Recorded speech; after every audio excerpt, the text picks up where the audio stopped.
de abordar la mayor cantidad de agravios que han formulado. Le invitamos a hacer el uso de la palabra al defensor técnico. Inicia 12 horas con 2 minutos. Señor presidente, señores jueces superiores. Antes de comenzar, yo quisiera recordar una de las frases que solía repetir el gran maestro don Miguel de Unamuno y Hugo. A veces las cosas de puro sabidas se nos olvidan.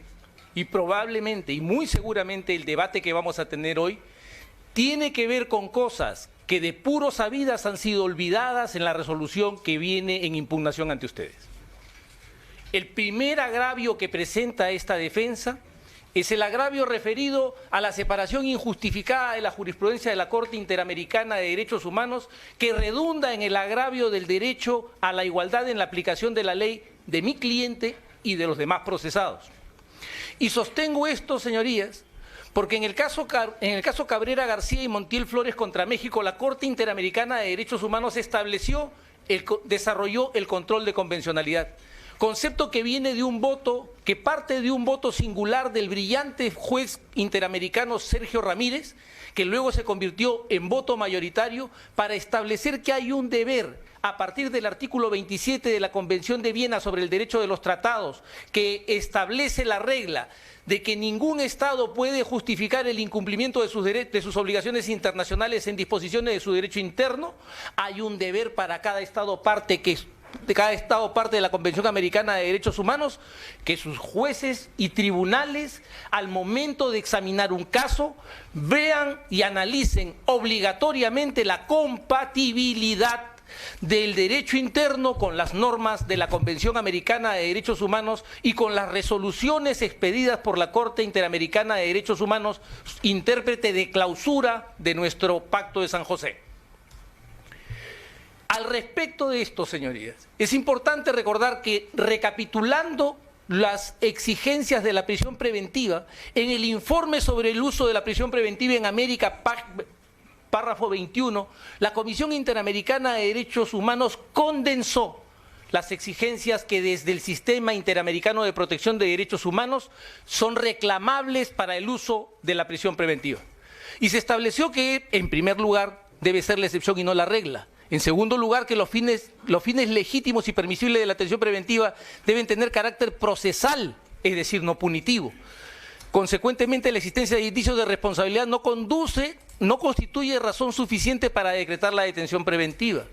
Y aún existiendo fines procesales, se requiere que la detención preventiva sea absolutamente necesaria y proporcional. Esta larga lista de conceptos que rigen y ejes y postulados del uso de la prisión preventiva no ha sido tenida presente en esta resolución, señorías.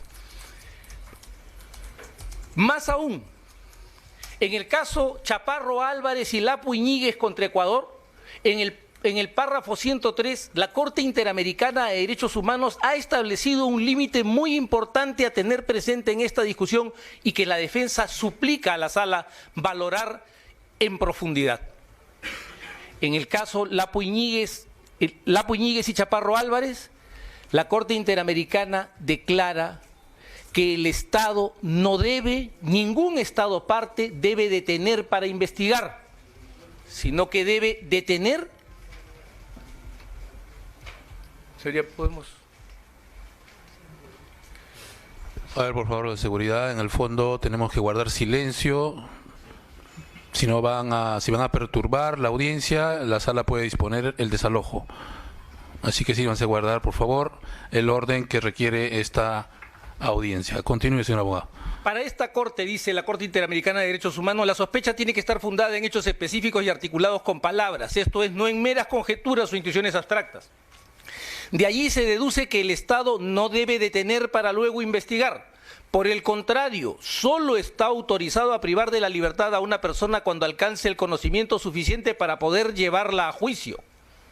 Este es un dato muy importante porque podría pensarse que es un razonamiento accidental, un obiter dicta de parte de nuestra Corte Interamericana de Derechos Humanos. Sin embargo, en el caso Norín Catrimán contra Chile, en el fundamento 311, la Corte Interamericana consolida su doctrina.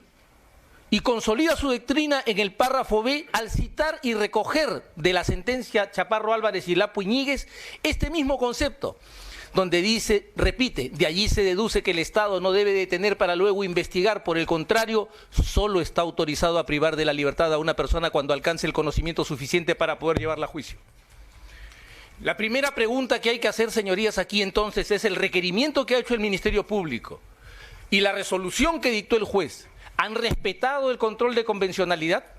¿Han respetado la interpretación de la Corte Interamericana de Derechos Humanos, intérprete último de nuestro Pacto de San José? Es evidente que no. Y es evidente que no porque si se lee la resolución, que es lo que viene en impugnación, el juez dice que dicta una medida cautelar para que el Ministerio Público pueda investigar durante 36 meses. Para que investigue. Es decir, hace exactamente lo contrario de lo que la Corte Interamericana ha señalado. Detiene para investigar y no detiene porque ha llegado al conocimiento suficiente para llevar a la persona a juicio.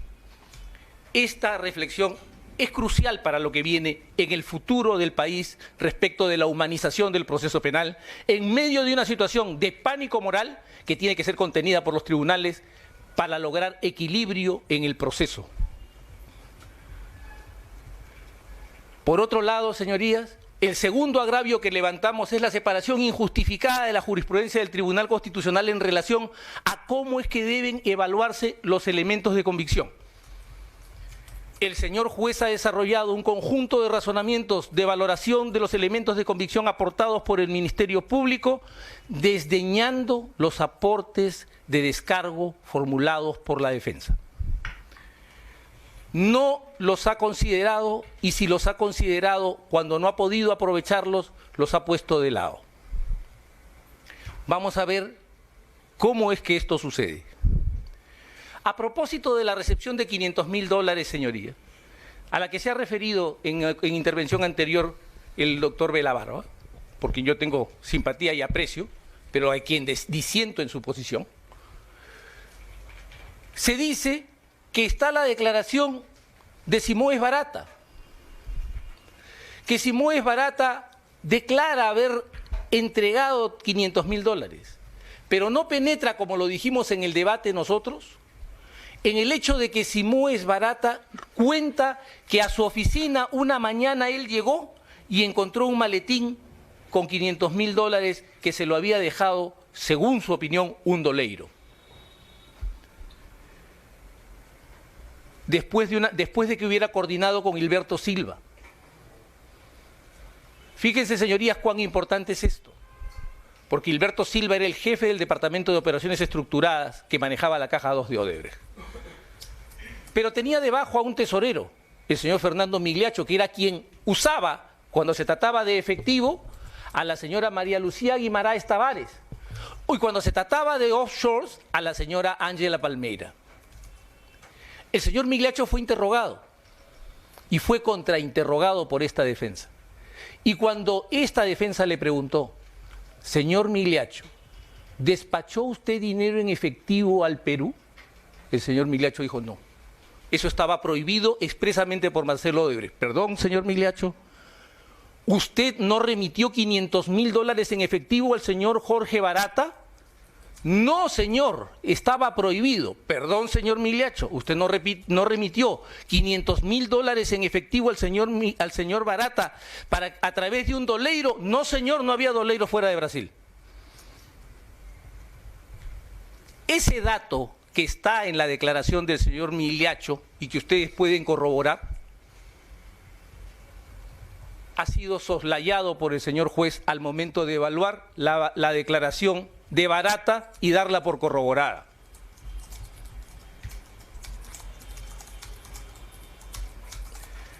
A propósito de la ilicitud de los fondos de la Caja 2, también es importante señalar que el señor juez ha soslayado la declaración de Luis Antonio Mameri.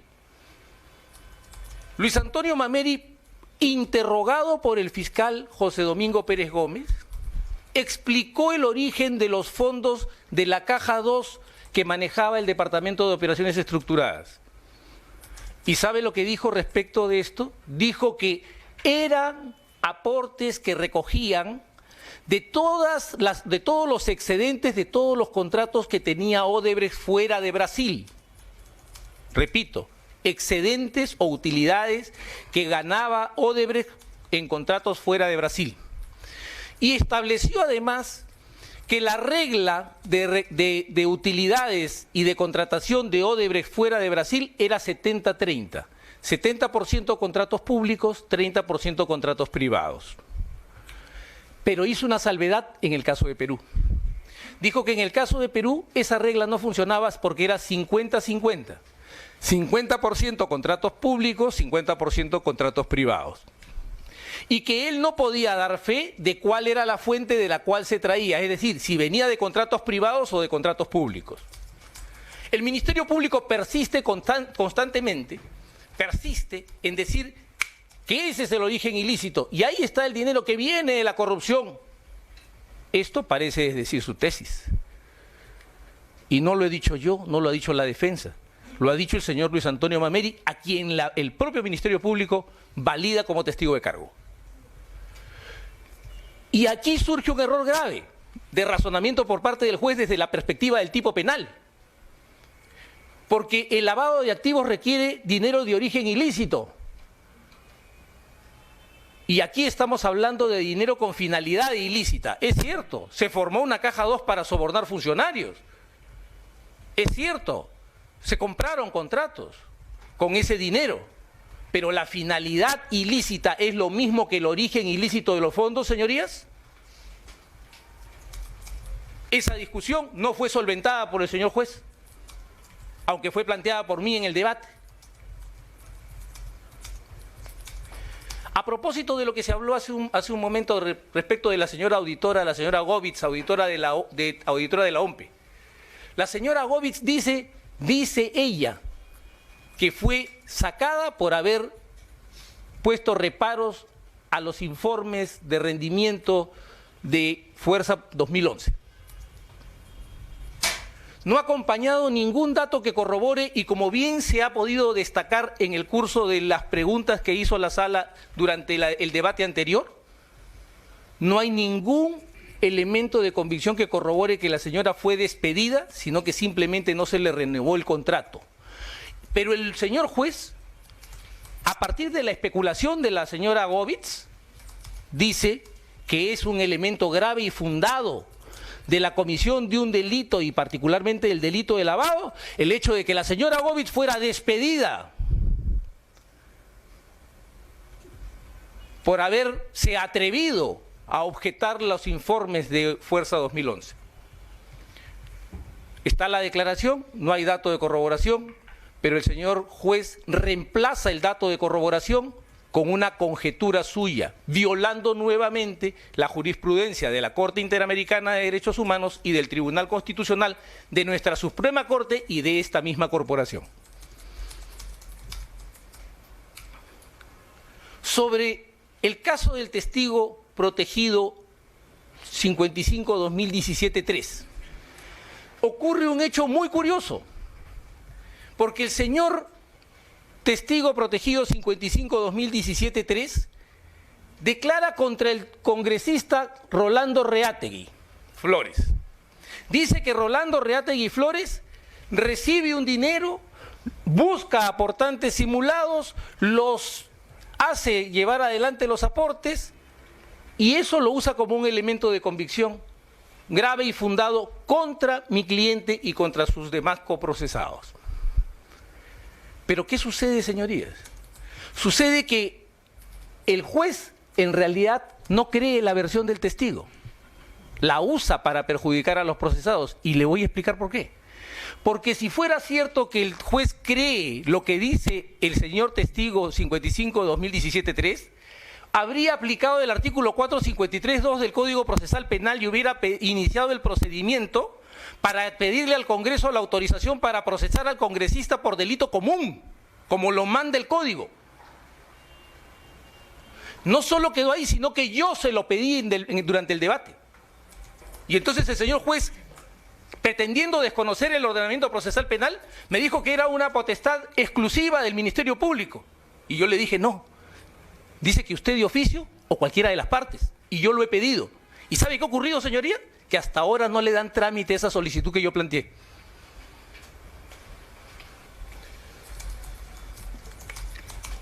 Entonces, ¿cómo puede ser posible que el señor juez valore como dato incriminatorio, elemento grave y fundado de convicción de la comisión de un delito, lo que dice el testigo protegido 55-2017-3, si al mismo tiempo no le alcanza para iniciar el procesamiento de aquel congresista de quien habla el testigo protegido 55-2017-3? Hay una grave contradicción en esta forma de razonar.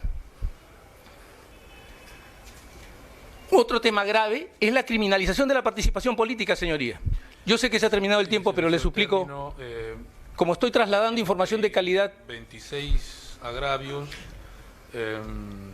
vamos a darle excepcionalmente 10 minutos, que también serán otorgados a la Fiscalía, ahí tiene que cerrar. Sí, señoría, ahí cerraré.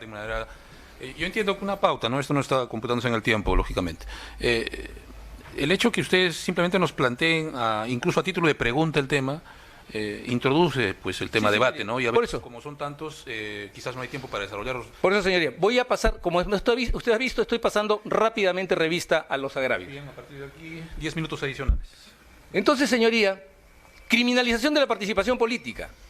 Toda persona tiene derecho a participar individual o colectivamente en la vida política del país. El señor juez nos presenta el acta de fundación de Fuerza 2011 como un elemento grave y fundado de la existencia de una organización criminal. ¿Cómo así es que el ejercicio de un derecho constitucional de participación política puede entenderse como un elemento grave y fundado de la comisión de un delito o de la formación de una organización criminal? No lo desarrolla, señoría, en su resolución. Luego señala que Adriana Tarazona indicó que Jaime Yoshiyama formaba parte del comité itinerante del Comité Ejecutivo Nacional de Fuerza 2011 y que corsetaba la publicidad con los medios y asumía compromisos de pago. Y eso es entendido como un grave y fundado elemento de convicción de la comisión del delito. El señor juez no nos explica cómo es que el hecho de que cumpla mi cliente una función dirigencial al interior de una organización política puede ser leído como un elemento grave y fundado de convicción de la comisión del delito de lavado de activos. ¿Desde cuándo el solo hecho de concertar publicidad en los medios y asumir compromisos de pago implica per se y necesariamente la comisión de un delito de lavado? Si eso fuera cierto, todos los gerentes de marketing de todas las empresas del país y los gerentes de publicidad estarían sometidos a proceso. Eso no es posible sostenerlo. Hay otro grave problema, señorías, que es el tema de la inmunidad parlamentaria y particularmente de la no responsabilidad de los congresistas por votos y opiniones. Y aquí ocurre algo muy grave porque hay un enorme desborde de las competencias del señor juez. Se ha valorado, por ejemplo, la existencia de una cúpula partidaria a partir de un supuesto blindaje al fiscal de la Nación, que sí ha sido repetido aquí por el señor fiscal superior Rafael Vela Barba. ¿En qué parte? Porque en una frase la señora congresista Angélica Aramayo dice: ahora aparecemos solos blindando a Inostroza. ¿Qué relación tiene con Chávez?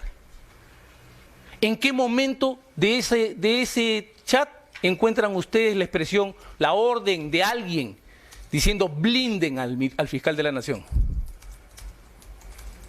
¿Dónde está esa expresión?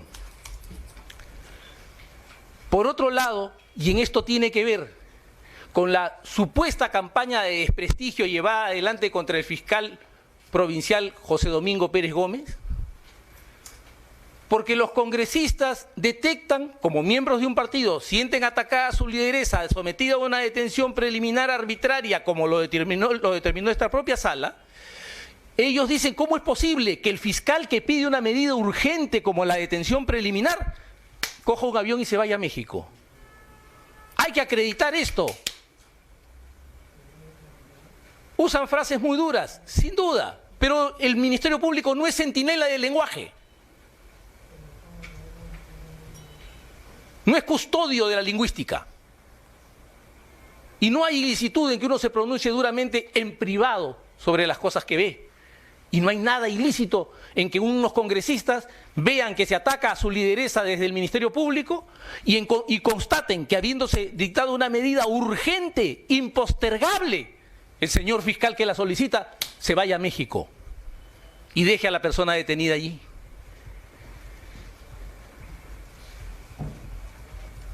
Se ha tomado el simple dicho del testigo Renzo Reyardo, que, como se ha subrayado aquí, no dice lo que dicen que dijo, porque señaló siempre no tener pruebas de lo que él estaba especulando y lo dejó en grado de especulación, para cuestionar la validez de un acuerdo del Pleno del Congreso de la República. Y el señor juez ha establecido consecuencias de responsabilidad penal a partir de una decisión tomada por el Pleno del Congreso de la República. ¿Puede un juez penal, en el curso de un procedimiento cautelar, de establecer la invalidez y la ilegalidad de un acto del Pleno del Congreso de la República? No, señorías. Y esto tiene que ver con el supuesto informe de la Comisión Multipartidaria sobre IRSA Norte. Y como se señaló que no tenía irregularidades, como si la señora Fujimori y los fujimoristas hubieran sido los únicos que votaron cuando no eran mayoría, se establece que eso prueba que había delictividad. El señor fiscal Bela Barba, gran amigo del fiscal Martelo y de todo el sistema allá en Brasil, que ha recibido su respaldo, ¿no sabe que el caso Lavallato estalló en el año 2013, 14 y 15? ¿Cómo podían los congresistas peruanos en el año 2008 conocer el caso Lavallato? Y tener desde ahí el deber de presumir la ilicitud de todos los actos que Odebrecht llevaba adelante. ¿Cómo es esta capacidad retrospectiva, esta exigencia retrospectiva que surge por reclamo del Ministerio Público? Y en cuanto a la valoración, señoría, se ha violado el 158.2, porque constantemente el Ministerio Público nos dice, no, pero ahí en la lista no están los testigos protegidos, dice testigo de referencia, declaración de arrepentidos o colaboradores, pero olvida leer situaciones análogas. ¿Y qué situación más análoga a la de un colaborador eficaz puede haber en la presencia de un testigo de identidad reservada, llamado en nuestro sistema testigo protegido? Y si al señor fiscal le fuera insuficiente, le cito la sentencia Norín Catrimán contra Chile, en la cual se establece que cuando se usa testimonios de identidad reservada, la corroboración es obligatoria, no es disponible.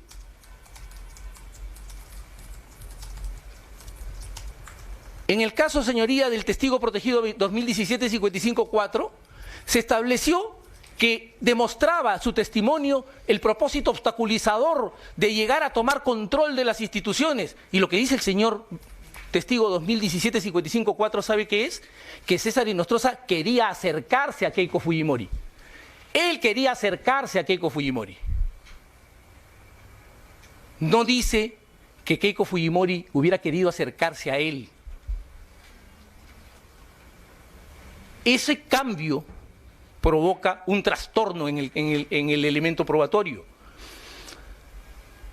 A propósito del error de exclusión del derecho a la libre personalidad, al libre desarrollo de la personalidad, ¿sabe qué sucede? Nosotros podemos escoger a nuestros amigos y nosotros podemos escoger a quién le otorgamos confianza o no. La señora Fujimori declara ser amiga de Jaime Yoshiyama y para el señor juez eso se convierte en un grave y fundado elemento de convicción de la comisión del delito de organización criminal. Como tiene confianza, como es amiga y tiene confianza, por lo tanto es miembro de una organización criminal. Y luego la declaración de Vicente Silva Checa, también libre de desarrollo de la personalidad, soy libre de reunirme con quien yo quiera.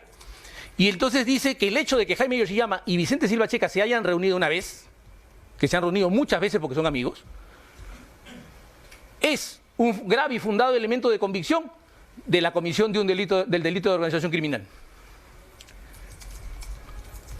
Luego, la violación de la regla del artículo 166.2 del Código Procesal Penal. Cuando nos presentan a la señora Patricia Copero, que da un testimonio de referencia acerca de que habría oído decir a Jaime Yoshiyama que su tío Jaime era quien sufragaba los gastos, pero el fiscal que interroga no le pide que diga las circunstancias de tiempo, modo y lugar necesarias para corroborar su versión, pero se le da valor. Y finalmente, señoría, respecto del derecho a la concesión del tiempo y los medios adecuados para la preparación de la defensa, encontraron en la casa de Jaime Yoshiyama una ayuda a memoria sobre el caso.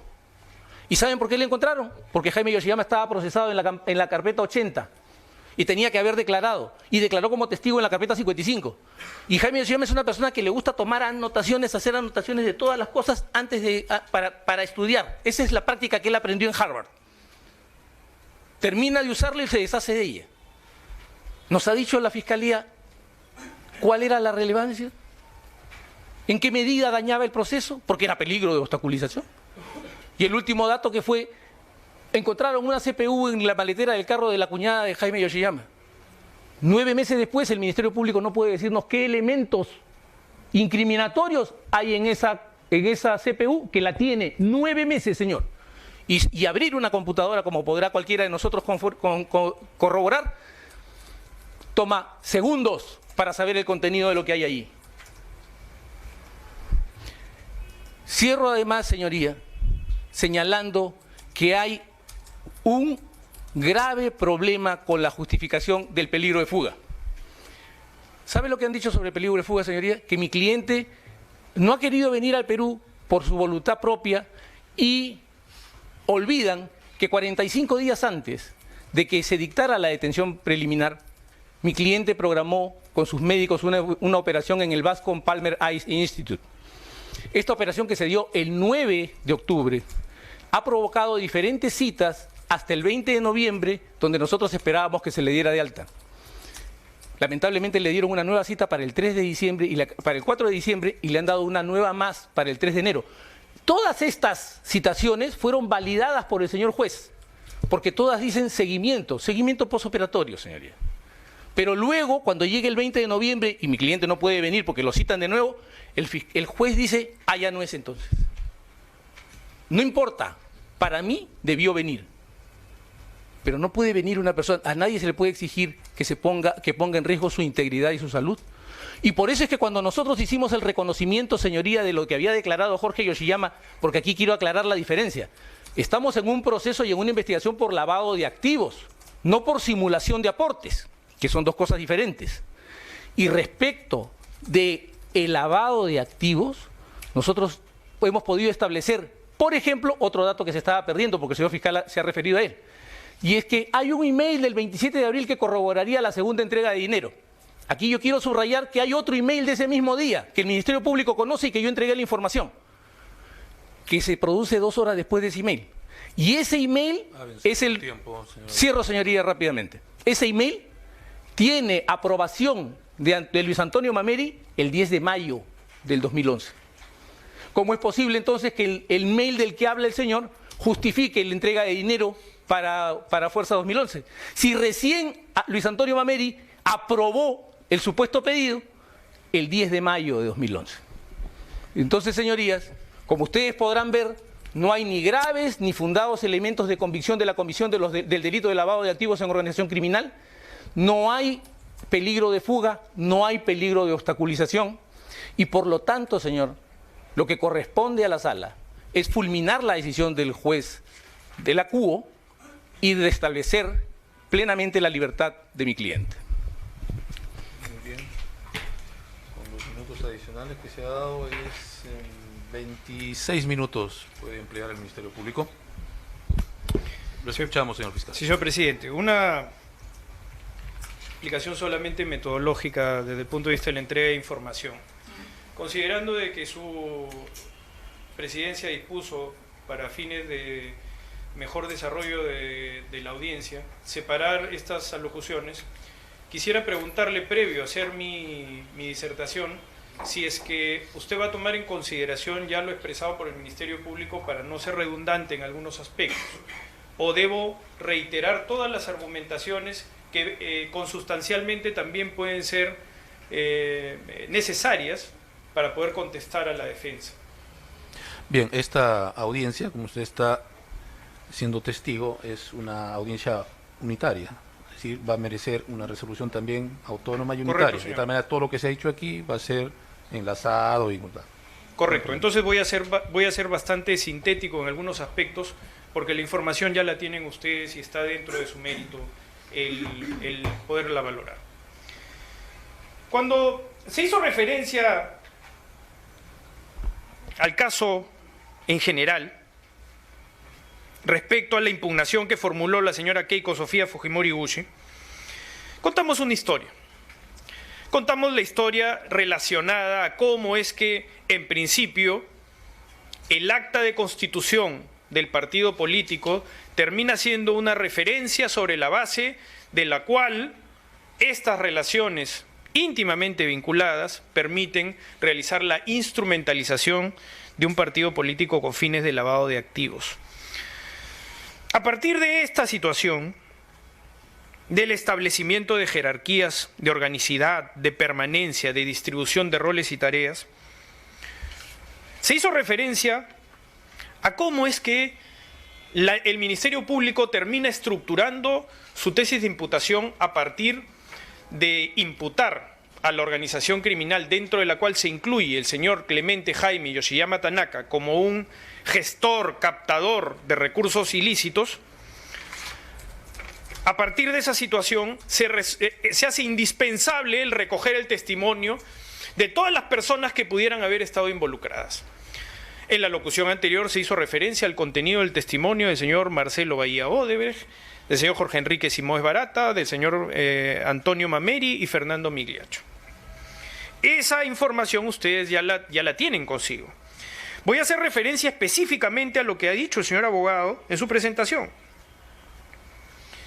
Señor abogado, establece que el señor Barata dice nada de doleiros. Principio. Perdón, para ser más preciso, de que el señor Barata hace referencia a un doleiro, pero que quien más bien establece de que no se usan doleiros es el señor Fernando Migliaccio. ¿Estamos de acuerdo? Estamos plenamente de acuerdo. El Ministerio Público no ha dicho nada diferente a ello. Y vamos a establecer la coherencia argumentativa de todo el relato de esos ejecutivos. El señor Migliaccio efectivamente dice que ya no habían doleiros, porque parte de la creación del Departamento de Operaciones Estructuradas era precisamente evitar las antiguas fórmulas dentro de las cuales se hacían los pagos no contabilizados o los pagos ilegales, sobornos. Antes efectivamente se utilizaban doleiros, es decir, personas que venían adheridas al cuerpo con una cantidad importante de sumas de dinero. Incluso venían algunas veces en aviones privados, eran lo que se conoce vulgarmente en el incluso lenguaje de las organizaciones criminales, las mulas o burriers, entre comillas. Eso efectivamente, a partir del Departamento de Operaciones Estructuradas, no existía más. Y eso lo explica correctamente Migliaccio, porque precisamente buscan establecer una formalización de algo que era ilícito. Es decir, hay la búsqueda de que el Departamento de Operaciones Estructuradas, a raíz del manejo de ingentes cantidades de dinero, de abultadísimas cantidades de dinero, se tenga que sofisticar. Y que a partir de la creación de una contabilidad paralela, que está administrada y que está alimentada también por fondos ilícitos, se puedan pagar a través de toda la sofisticación que implicaba el Departamento de Operaciones Estructuradas, que además hacía uso de un sistema complejo de offshore y de compra de bancos. El Departamento de Operaciones Estructuradas tenía en propiedad bancos que utilizaba para poder darle la ruta del dinero, el respectivo ensombrecimiento que se relacionaba también a toda la obra pública o privada que realizaba la empresa Odebrecht en diferentes lugares del mundo. Entonces es verdad lo que nos dice el señor abogado, totalmente cierto. Pero lo que no dice el señor abogado es que en este caso la ruta del dinero está claramente establecida. El señor Migliaccio, cuando explica este sofisticado uso del sistema de offshores, lo que dice también es que en el sistema de pagos habían diferentes modalidades de liquidar el recurso. ¿En qué consistía liquidar el recurso? era que una vez que el dinero había llegado a su destino, había que hacerlo tangible, había que hacerlo fiduciario, monetario, había que tener el dinero en efectivo, porque se trataba de una operación clandestina, en donde normalmente lo que se hacía era más bien realizar pagos en efectivo ya en el lugar cuando el dinero había llegado. Por esa razón es que nosotros hicimos referencia al acta de entrega documental, en donde está el correo electrónico respectivo de aprobación y también la ruta del dinero a través de la empresa Construmac, que es una empresa domiciliada en el Perú. La empresa Construmac es lo que, a razón de la explicación del señor Fernando Migliaccio, liquida el recurso. Es quien tiene el efectivo. Porque dentro de las modalidades de cómo se liquidaba el recurso, estaba también la posibilidad de emplear falsos proveedores o reales proveedores que tenían una vinculación con la empresa Odebrecht contractual y que podían también pasar lo que es el filtro del sistema de prevención antilavado. Porque efectivamente, si a la empresa Construmac le preguntan sobre por qué tiene que llevar $500.000 en efectivo en una maleta, la empresa Construmac podría decir porque soy proveedor de la empresa Odebrecht. Y podía perfectamente liquidar el recurso. Por tanto, cuando el señor Barata hace referencia a la liquidación del recurso, justamente no hace referencia a que haya venido una persona con una cantidad de dinero adherido al cuerpo. Lo que hace referencia en el conocimiento de cómo funciona el sistema es hacia la liquidación propiamente del recurso que luego él en ese maletín entregaba. Sucedió lo mismo en diferentes otros casos. El señor hace referencia a otro correo electrónico. Sí, es verdad. Pero lo que no nos dice es que el señor Jorge Enrique Simões Barata ha declarado de que no solamente ha financiado la campaña de la señora Keiko Sofía Fujimori Bushi. El señor Jorge Barata ha declarado que también ha financiado la campaña del señor Humala Tazo, de la señora Heredia, con fondos también provenientes de la Caja 2. De la misma manera ha dicho que le ha entregado dinero a la campaña del señor Pedro Pablo Kuczynski a través de una interpósita persona. También ha dicho que le entregó $750.000 al señor Alejandro Toledo, a través también de una interpósita persona. Estos montos de dinero están, por supuesto, en varios correos electrónicos, todos ellos que van siendo aprobados. Por eso el correo al que hace referencia el señor abogado no está en esta carpeta propiamente dicha, sino como una información referida, porque la información llega a la carpeta del caso Humala Heredia. Me refiero al segundo correo, no a este al que claramente hemos dicho que se encuentra incluido en el tomo 104 en la carpeta 55, a partir de los folios 25.636 al 25.645. Está en la carpeta principal. Entonces, cuando se hace esta argumentación no se cuenta toda la verdad al respecto. Hay que tener toda la información completa, hay que conocer todo el caso. Y el señor abogado lo conoce bastante bien, porque efectivamente estuvo con nosotros cumpliendo la garantía de contradicción a través de la activación de los mecanismos de cooperación internacional. Y interrogó también a todas las personas que eventualmente estaban en su derecho. ¿No nos dice el señor abogado también que cuando se le hicieron preguntas específicas sobre la ilicitud del fondo, en el caso específico del señor Mameri, él dijo que era un fondo ilícito? Está ahí, ustedes lo pueden leer. Lo van a leer en la declaración completa, que dijo que era un fondo ilícito. Y el señor Mameri finalmente, más allá de la precisión de esta respuesta, más allá de ello, el señor Mameri no formaba parte del Departamento de Operaciones Estructuradas. Era un alto ejecutivo, es verdad. Pero la referencia directa es que el señor Mameri solamente era un líder empresarial que tenía que, era un líder dentro del sistema de operaciones de la empresa, pero que daba autorizaciones encriptadas, primero al señor Ubirasi Santos, y luego él transmitía la información al Departamento de Operaciones Estructuradas, al señor Gilberto Silva o al señor Fernando Migliaccio, cosa que es verdad y que creo que estamos todos de acuerdo. El problema está en decir medias verdades, en tratar de establecer esto como un rompecabezas incompleto. Nosotros lo completamos, señor presidente, señor juez superior. Esta discusión sobre el origen ilícito en Brasil está saldada, completamente saldada. El señor Marcelo Odebrecht, el señor Palocci, han sido condenados ya claramente determinados sobre la ilicitud del Fondo de Operaciones Estructuradas. El señor Migliaccio también lo establece.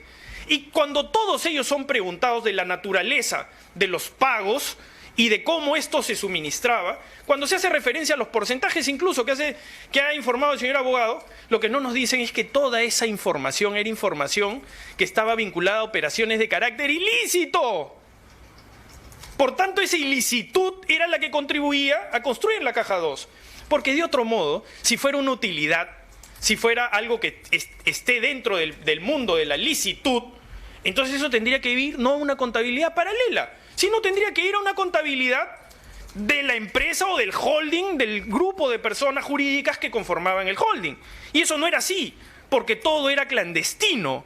Todo ello se manejaba a partir de ensombrecer, de ocultar, no solo el origen del dinero, sino también su destino como tal. Por eso es que era un sistema absolutamente paralelo, donde todas estas consideraciones financieras estaban ocultas. Finalmente, su sofisticación determinó también que exista prueba que demuestre ello al respecto. El señor abogado, además, nos dice algo vinculado a una serie de sentencias de la Corte Interamericana que él interpreta a su manera, pero con tolerancia, por supuesto. Debemos entender esto como una expresión de información que ustedes sabrán valorar y dirimir. Pero lo que nos está diciendo, en otras palabras, es que para el señor abogado, por supuesto en orden directa a lo que son las circunstancias de este debate, que se está discutiendo en la prisión preventiva, nos dice que no quiere la prisión preventiva en nuestra legislación para investigar. O sea, lo que nos está diciendo, en otras palabras, es que la prisión preventiva no debe existir en una etapa de investigación. Y eso determina un cambio legislativo, ¿no? Porque incluso ha hecho referencia a mecanismos constitucionales dentro de los cuales debería ser una obligación para el Estado peruano el generar este cambio legislativo en donde no exista prisión preventiva en etapa de investigación. Nosotros, por supuesto, discrepamos abiertamente de ello, ¿no? No solamente en orden a lo que estamos discutiendo el día de hoy, sino también en orden a la probabilidad de que nuevamente se instrumentalice el uso de un partido político para hacer cambios legislativos que ajusten a la medida lo que aquí se está discutiendo. Ya tenemos el antecedente anterior, ¿no? El antecedente de la ley que buscaba criminalizar de una manera diferente los aportes de financiamiento de campaña, tratando de controvertir y generar una sombra sobre la estructura de tipificación. Nosotros estamos claros en nuestro juicio de subsunción, pero sin duda alguna se trata más bien en apariencia de una legislación con nombre propio. Tal vez esa es la misma intuición que generamos a partir de lo escuchado, de que no quieren prisión preventiva a nivel de investigación. O sea, en otras palabras, solamente podría haber prisión preventiva para un juzgamiento. Ahora, claro, los estándares a partir del caso Humala se han elevado notoriamente, eso es cierto. Y por esa razón es que el Tribunal Constitucional considera de que no debe haber un cambio legislativo en ese orden. Y eso es a lo que el juez Concepción Carhuancho se ha sometido plenamente. Y que ustedes sabrán valorar respecto a si cumple o no con los estándares de constitucionalidad. Para nosotros los cumple exhaustivamente. Respecto a lo dicho por la señora Govis, bueno, eso ya ha sido materia de una respuesta específica ante la pregunta de la señora magistrada. La señora magistrada nos preguntó y nosotros le hemos respondido directamente que esa es una inferencia de la propia declarante. La propia declarante estima de que finalmente ella no le he sostenido su vínculo contractual porque se atreve a hacer una serie de observaciones al proceso de rendición de cuentas. Entonces ustedes lo sabrán valorar en toda libertad, pero eso es lo que ha dicho también el Ministerio Público y así es como lo ha valorado también el juez Concepción Carhuancho.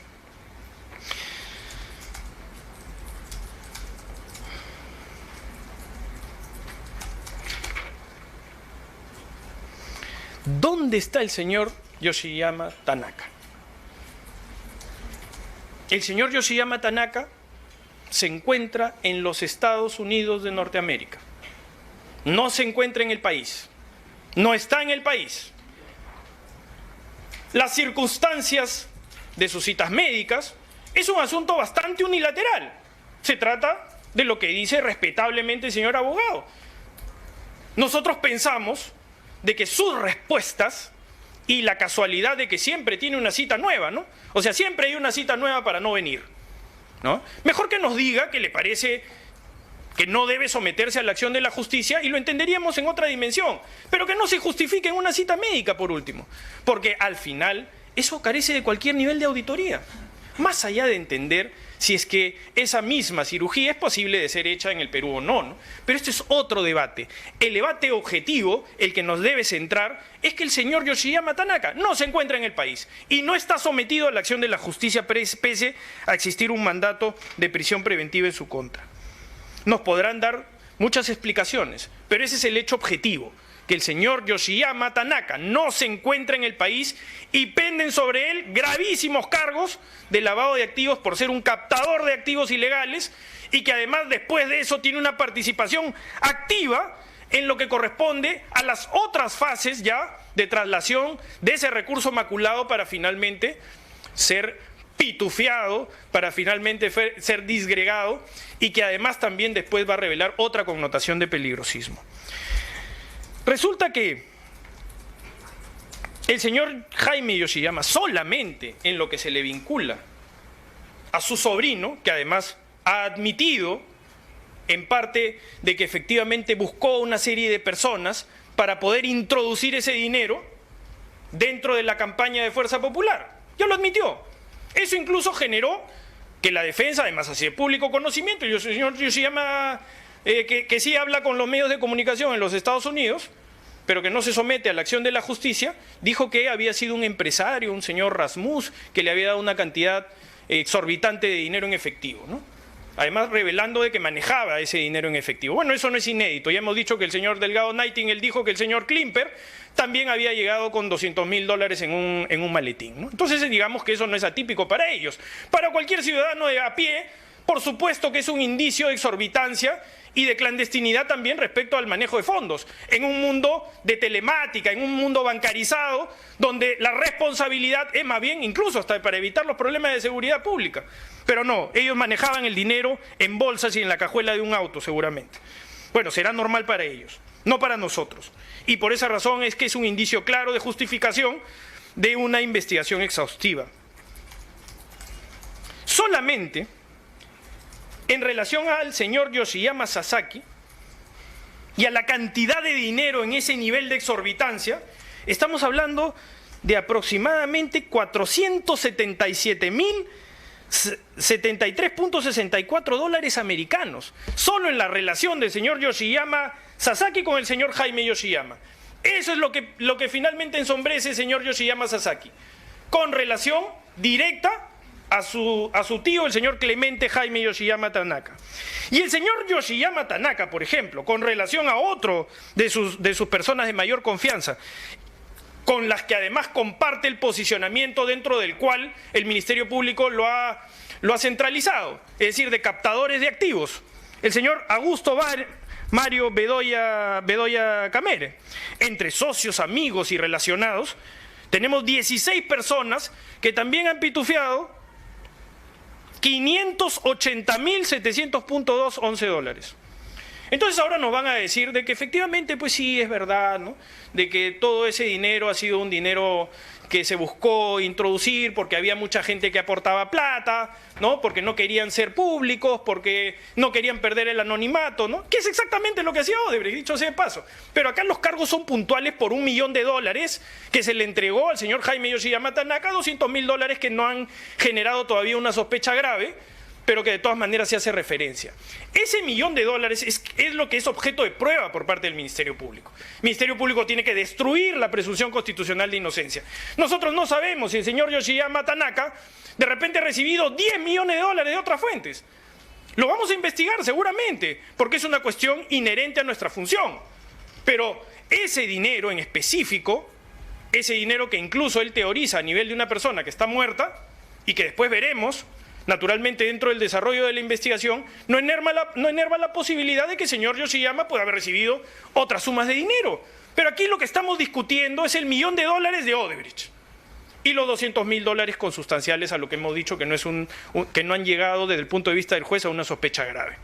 Entonces, desde ese punto de vista, la teoría de investigación del Ministerio Público está claramente determinada.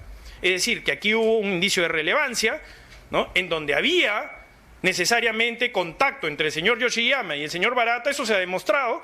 Nos han querido decir de que una llamada breve no es una cuestión significativa del contacto.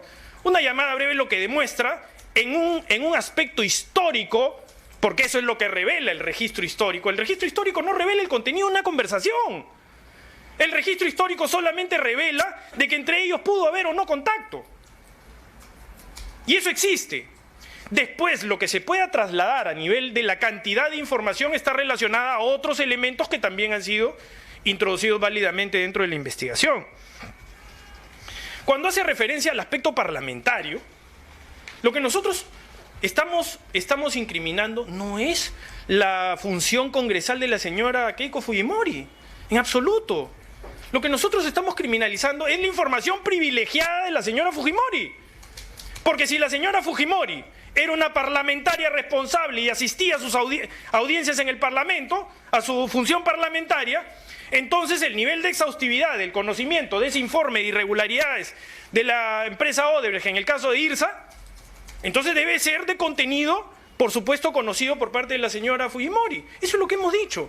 Aquí no se trata si el voto debe ser criminalizado o no, sino del conocimiento previo de que aquí existieron irregularidades en un contrato de la empresa. Ahora, si quiere hablar de antecedentes, el señor abogado, también hacemos referencia a ello, sí. Para que dosifique, ya van 20 minutos, tiene 6 minutos adicionales. Muchas gracias, señor presidente. También podemos hablar de los antecedentes, porque los conocemos bastante bien, porque de alguna manera estamos identificándonos con la realidad de lo que dice el señor abogado.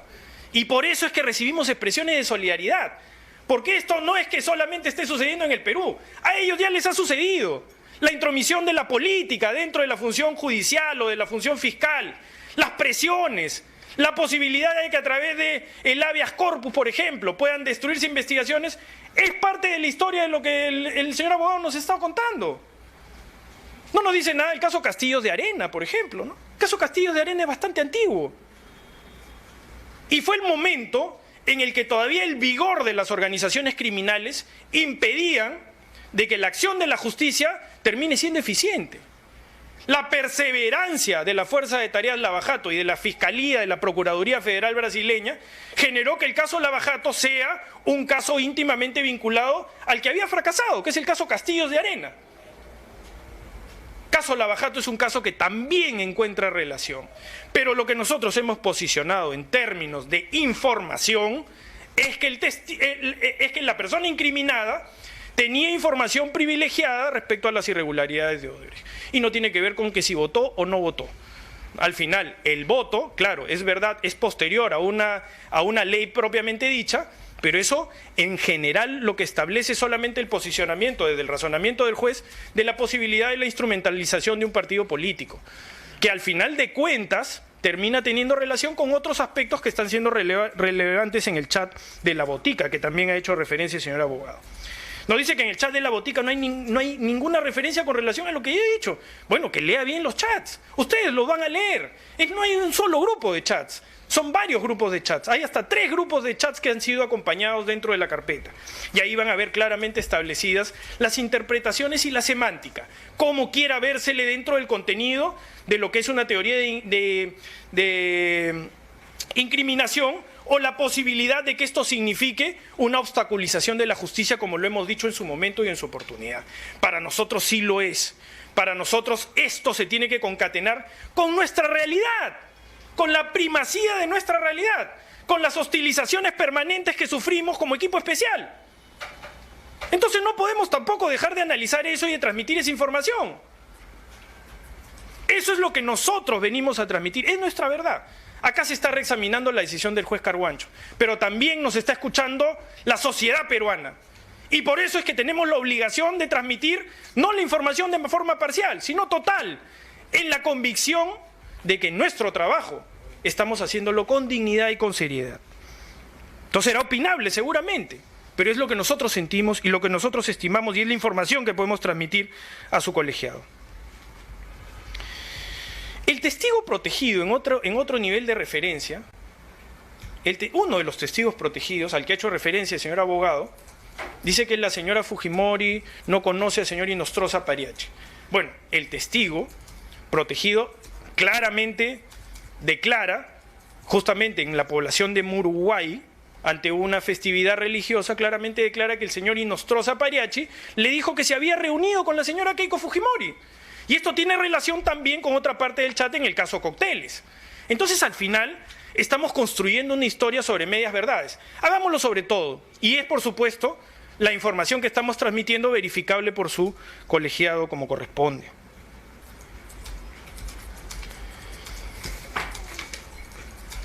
Los criterios de gravedad y pertenencia a una organización criminal han sido también advertidos por parte de la Corte Suprema de Justicia de la República.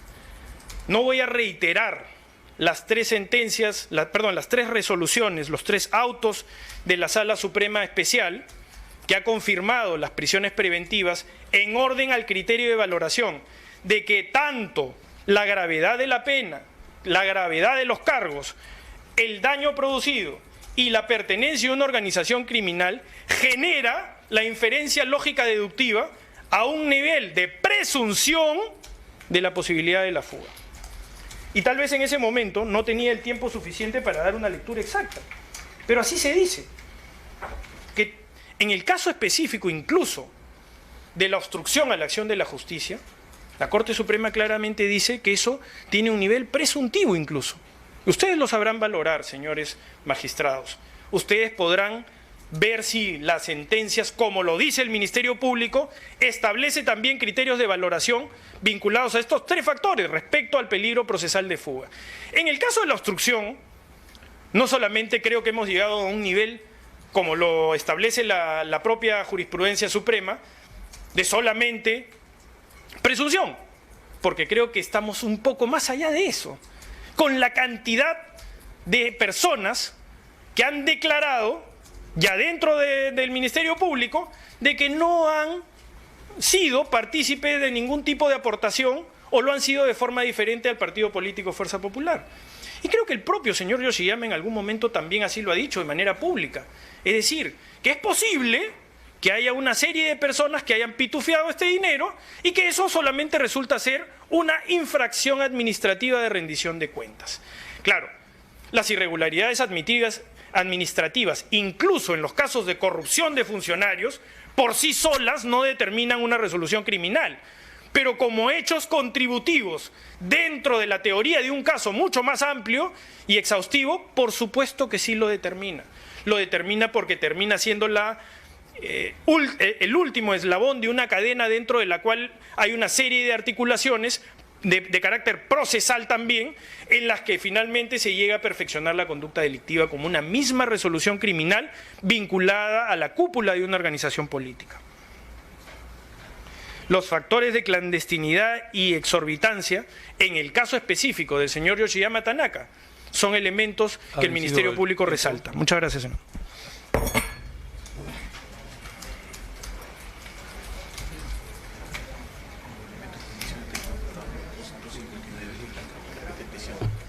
Bien, corresponde escuchar a la dúplica. Son 10 minutos. Para más partes puede iniciar la defensa técnica. Señoría, al señor fiscal superior Vela Barba le gusta la televisión y particularmente Netflix. A mí me gusta la historia y me gusta el rigor histórico. El punto es así. Quien habló de Doleiros no es la defensa. Es el señor Barata en su declaración. Y ustedes van a poder comprobarlo. Por eso es que la defensa contrainterroga a Migliaccio y le dice si usó Doleiros. ¿Qué prueba hay de la entrega del dinero por parte de Barata? ¿La palabra de Barata? La palabra de Barata. Nada más que la palabra de Barata. Es más, la resolución establece un contrasentido. Dice que el dinero fue entregado en abril o mayo o junio del año 2010 y la campaña electoral comienza en octubre, señorías. O sea, se hizo un aporte cuando ni siquiera había campaña electoral. Por eso es que la llamada de junio es absolutamente irrelevante y toma 1 minuto 19 segundos. Y cuando se habla de diciembre, el propio señor Barata entra en contradicciones y por eso es que el juez entra en el juego de decir, bueno, es que la memoria es relativa. Entonces reemplaza al testigo el juez, miren ustedes la resolución y dice, bueno, ya, no fue en diciembre, fue en otra época, porque el señor no se acuerda bien, pero yo como juez me doy cuenta de cuándo fue. ¿A ese nivel de especulación se puede llegar para establecer un grave y fundado elemento de convicción? Y el señor fiscal Rafael Vela Barba me dice que el segundo mail del 27 de abril no tiene relación con este caso. ¿Y sabe por qué no tiene relación con este caso? Porque no lo van a meter jamás, porque traería abajo todo su tema. ¿Y sabe por qué, señorías? Porque según la versión del señor Mameri, del señor Marcelo Odebrecht y del señor Jorge Enrique Simoes Barata, un día hubo una conversación, Mameri le da la instrucción a Barata de entregar $3 millones a la campaña de Ollantumala. Barata se opone. Mameri pide una conversación tripartita. Se da la conversación tripartita entre Odebrecht, Mameri y Barata.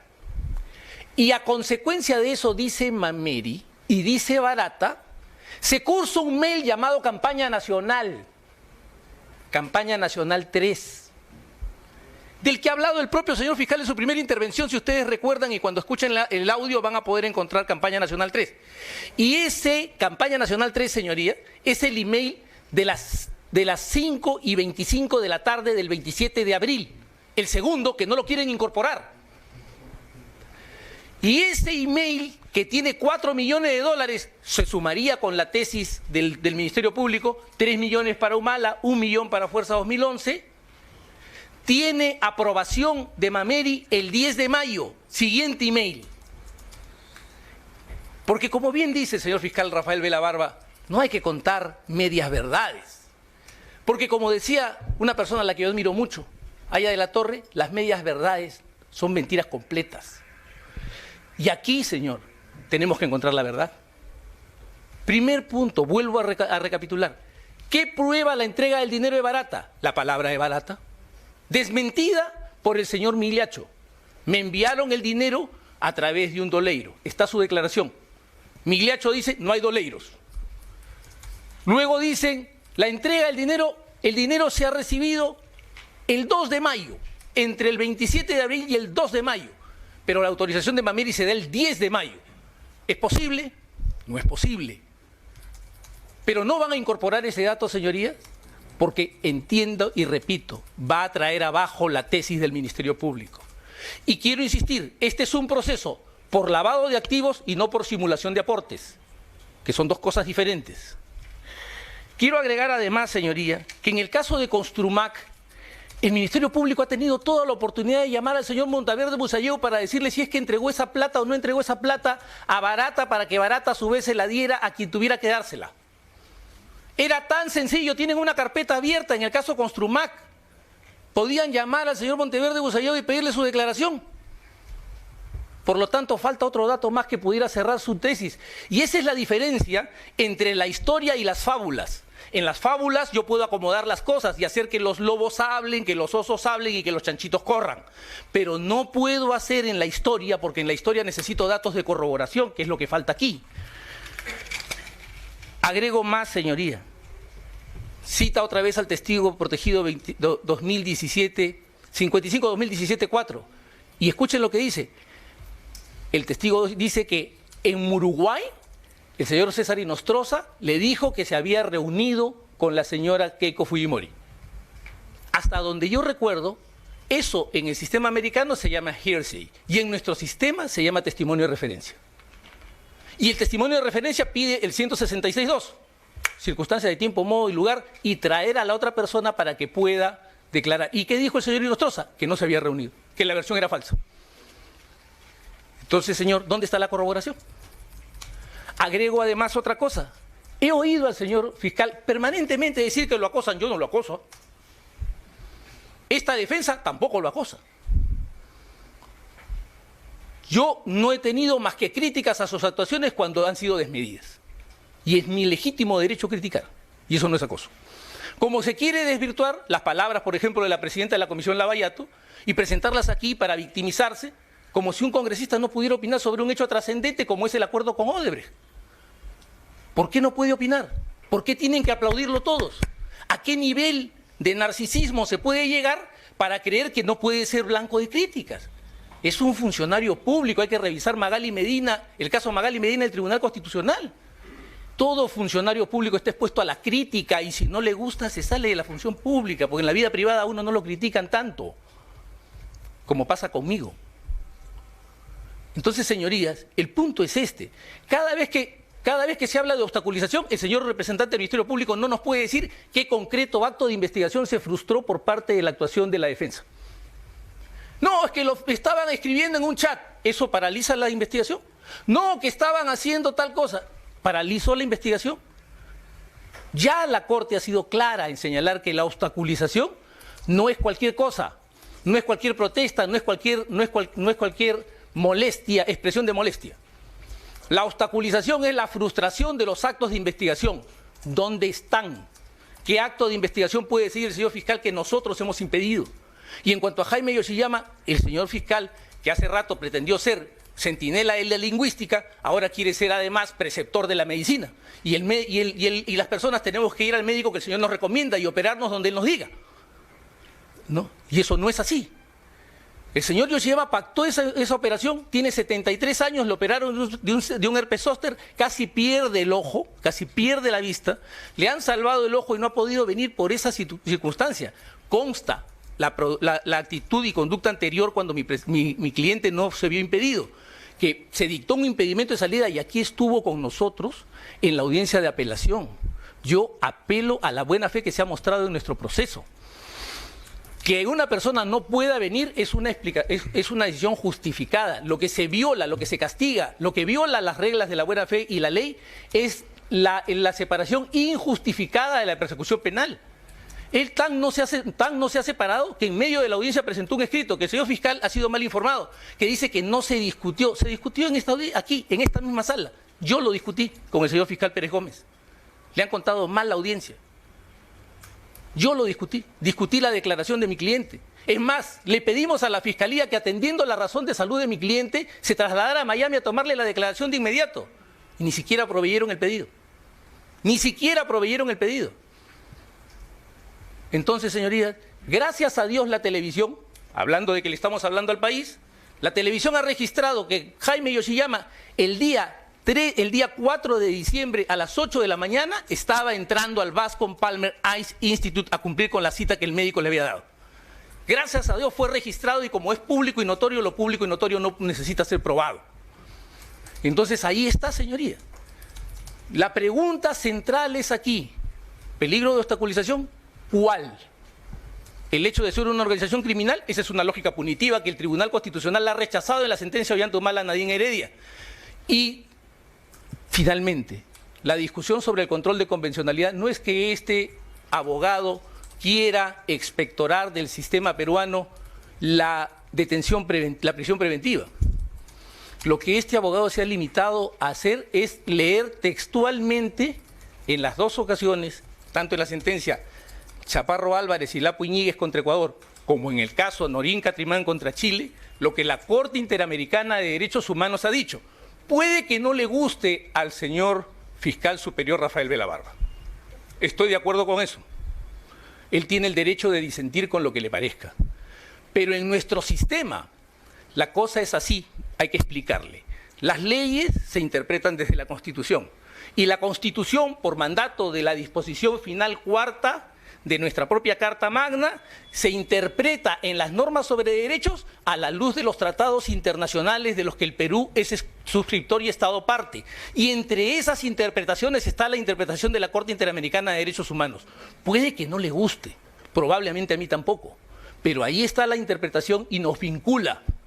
Y por eso también es que siempre se molesta el señor fiscal superior Rafael Velabarba respecto de los pronunciamientos del Tribunal Constitucional. Y nos vuelve a señalar lo que decía la Corte Suprema sobre organización criminal, magnitud del daño inferido, y olvida que en la sentencia Nadine Heredia Ollantumala, el Tribunal Constitucional señaló que no pueden ser usados en una lógica punitiva, como lo plantea la resolución que se ha usado en este caso.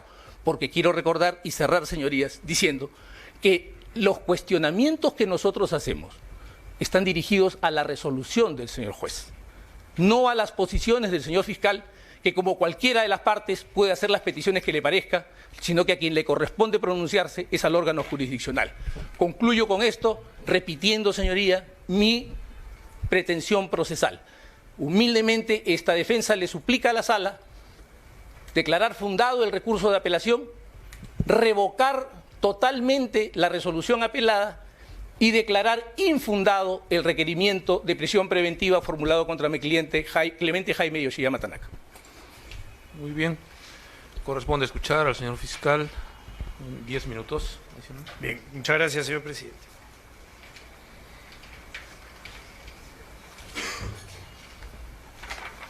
Ni una sílaba respecto al $1.000.000 que se relaciona con el patrocinado del señor abogado presente. Ni una sílaba.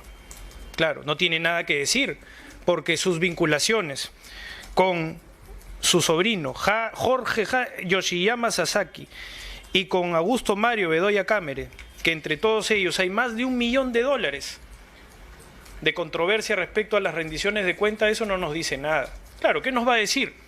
Si está claro de que su sobrino ha definido absolutamente con precisión de que ese dinero se lo entregó en efectivo el señor Clemente Jaime Yoshiyama Tanaka. Es decir, el que manejaba toda la plata. No nos va a decir otra cosa. Eso para comenzar. Y creo que debe quedar claro porque no ha sido objeto de contradicción. Es decir, no nos ha dicho ni una sílaba respecto a ello. A la declaración de la señora Copero hizo alguna referencia indirecta. Pero lo que ha devenido a partir de ello es que el propio señor Bertini está eludido de la acción de la justicia. Es la misma situación que el señor Yoshiyama Tanaka, que no está objetivamente acá en el país. Y que el señor abogado podrá dar todas las justificaciones que considere él consustanciales a su defensa. Pero los órganos de administración de justicia y la fiscalía no le creen, no le creemos. Y estamos en nuestro derecho de parte no creerle. Eso se somete a la judicialidad. La judicialidad analiza todas estas circunstancias, no porque a mí me guste que vaya un médico, porque probablemente yo no tenga el dinero para irme a operar a un médico extranjero. Si el señor lo tiene, y tiene el derecho de elegir que se pueda atender en el extranjero, estoy en toda su libertad de hacerlo. El problema no está en ello.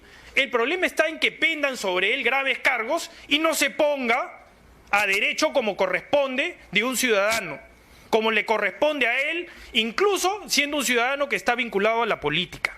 Un político. No está acá. Objetivamente no está acá.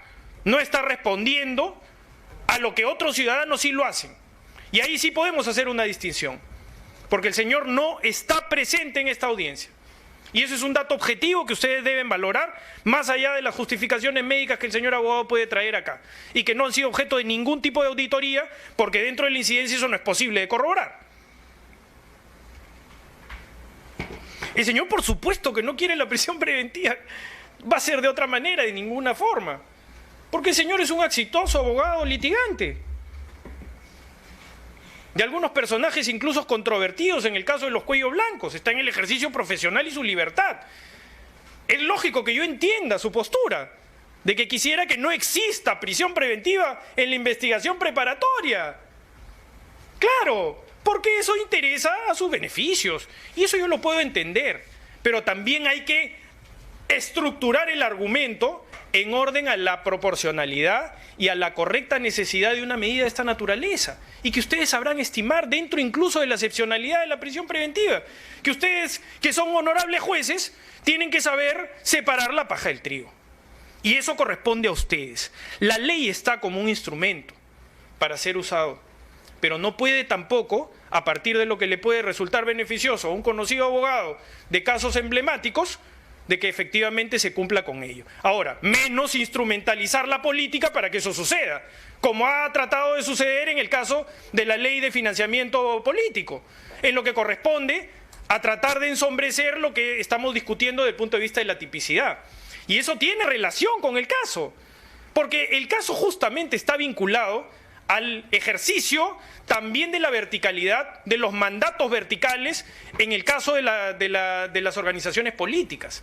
Entonces está claro que sí, para nosotros tiene relación. El señor a mí no me va a hostilizar, el señor es abogado, si me hostiliza yo lo denuncio. Claro, de repente en su lógica no podrá activarse contra él ninguna medida coercitiva. Podrá ser así, en su lógica de control de convencionalidad. Pero yo no espero eso de él. Yo entiendo que es un hombre honorable que no me va a acosar. No se lo permitiría, pero de cualquier modo queda en su dicho. Nunca hemos dicho de que el abogado nos haya acosado. Yo lo que he expresado es algo que está directamente relacionado con la fundamentación del juez Concepción Carhuancho. Que en la incorporación de los chats de la botica, lo que ha estimado razonablemente el juez Concepción Carhuancho es que sí hay obstruccionismo desde el punto de vista procesal. Y yo lo que he corroborado, orientada a la vivencia cotidiana y al conocimiento que usted ha justamente dicho, es que efectivamente nosotros hemos sido objeto de una serie sucesiva de hostilizaciones, pero no del señor abogado, de nuestra propia institución. Ahora, si nuestra institución está instrumentalizada como teoriza el juez Concepción Carhuancho, bueno, pues este es un indicio de referencia válido, porque yo vengo a testimoniar que nosotros sí estamos siendo hostilizados. Y esa es nuestra versión. Y si se concatena con lo que dice la resolución del juez Carhuancho, pues efectivamente somos un testimonio vivo de ello. Y nunca hemos dicho que el señor nos haya acosado. La teoría de la construcción argumentativa del juez Carhuancho es que efectivamente en el chat de la botica hay un uso de las organizaciones políticas a través de las órdenes de las cúpulas que tienen que ver con blindajes, con tratamientos privilegiados de determinadas personas que tienen problemas con la justicia. Y que además de eso también lo que busca es obstaculizar la labor de los fiscales. Se nos quitó un fiscal en un allanamiento. El señor Pérez le han abierto una cantidad inmedible casi ahora, porque no sabemos, todos los días le abren una nueva investigación. ¿Para qué? Para que se distraiga, para que no pueda enfrentar también los casos altamente complejos como este, en donde hay defensas tan calificadas como la del señor Abanto. Nosotros tenemos que concentrarnos en nuestro trabajo. Cuando hablamos de la política, efectivamente todos tienen derecho a opinar, pero también nos resguardamos en las legitimidades y en la legalidad. Esencialmente por eso dijimos que quienes critican el acuerdo, curiosamente, son personas relacionadas al partido político. Hay otras personas que también lo pueden criticar, pero esto está dentro de una estructura de legalidad. Los acuerdos de colaboración eficaz están en la ley. Incluso han sido legislados por la propia mayoría parlamentaria del fujimorismo. De tal manera que nosotros estamos estrictamente dentro de lo que la ley establece. Pero cuando tenemos hostilizaciones, cuando más bien nos sentimos que estamos siendo perjudicados en nuestra labor de autonomía, entonces tenemos que decirlo. Y tenemos que decirlo porque hay otros casos también, no solamente el caso de la organización criminal liderada por la señora Keiko Sofía Fujimori Ushi. Tenemos otros casos. De hecho, tenemos programadas diligencias en Brasil del 14 al 18 de enero. Y con las permanentes hostilizaciones que tenemos, ya todo nos resulta incierto. No podemos ni siquiera tener un planeamiento estratégico. No podemos enfrentar con la tranquilidad y tenemos que sobreponernos día a día con la mística de tratar de hacer nuestro trabajo. Entonces sí, nos indigna cuando esto termina siendo un asunto de que más bien parece una parodia, ¿no? Y el señor abogado quiere parodiarnos como si nos estuviera acosando. Y eso yo no lo puedo admitir, porque es poco serio de su parte. Porque aquí lo que venimos es a discutir dentro de lealtad procesal también, en una esgrima que tiene que ser alturada. Si el señor tiene que decir algo al respecto, por supuesto que yo lo voy a esperar con tolerancia y lo voy a contestar dentro de lo que corresponde a la dinámica de la audiencia propiamente dicha. Sobre el resto no puedo decir más, porque en realidad no ha habido casi mayor contradicción. Los agravios han estado vinculados a solamente la expresión de un PowerPoint, ¿no? Que al final parece algo más escritural porque le ha dado lectura y no nos ha dicho mucho más que eso. Pero igual, con tolerancia hemos tratado de responder que fundamentalmente para ustedes, señores jueces superiores, la jurisprudencia que no por supuesto le ajusta a los intereses del abogado, le resulta incómoda, ¿no? Por eso habla del Tribunal Constitucional, pero no habla de la majestad también del Poder Judicial, de que las resoluciones que ha hecho referencia el Ministerio Público son resoluciones de la máxima instancia del Poder Judicial, de la Corte Suprema de Justicia de la República. Si el señor no quiere que exista Corte Suprema de Justicia de la República, pensará que solamente debe existir el Tribunal Constitucional, que tiene un órgano, que es un órgano incluso cuyo origen de elección es político. Tal vez porque le interesa que, con relación a lo que efectivamente ha terminado siendo trasuntado en los chats de la botica. Pero nosotros no tenemos esa perspectiva, señor presidente, señor juez superior. Lo que traemos es una fuente del derecho. Y es que probablemente también todas estas consideraciones que han sido discutidas, dentro de las cuales incluso creo que el señor abogado ha participado en litigación y seguramente no estará de acuerdo con lo que se resuelve en la Corte Suprema, ¿no? Porque no le han dado la razón. Pero así como no nos dan la razón a veces, tenemos que tener la tolerancia de expresar también que la respetabilidad de los órganos jurisdiccionales está claramente determinada en la Constitución y en las leyes. Y eso es lo que nosotros hemos venido a expresar. Ustedes sabrán, señores jueces superiores, valorar conforme a lo expresado. Las declaraciones de los ejecutivos brasileños ustedes las van a poder leer y se van a poder dar cuenta de quién dice la verdad en este relato. Para el juicio de convencimiento, nosotros hemos descargado todos los elementos que son consustanciales al respaldo y la sostenibilidad de la legalidad de la decisión del juez Richard Concepción Carhuancho. Queda el resto en sus manos, distinguidos jueces superiores. Nosotros nos sometemos a la acción de la justicia, respetamos la acción de la justicia, podemos discrepar, podemos no estar de acuerdo, pero tenemos el mayor respeto por ustedes. Y también, en alguna medida, lo exigimos porque de la misma manera que ustedes tienen esa gran responsabilidad, nosotros también tenemos ese derecho porque nos lo hemos ganado en buena lid como magistrados de carrera. Muchas gracias, señor presidente. Muy bien.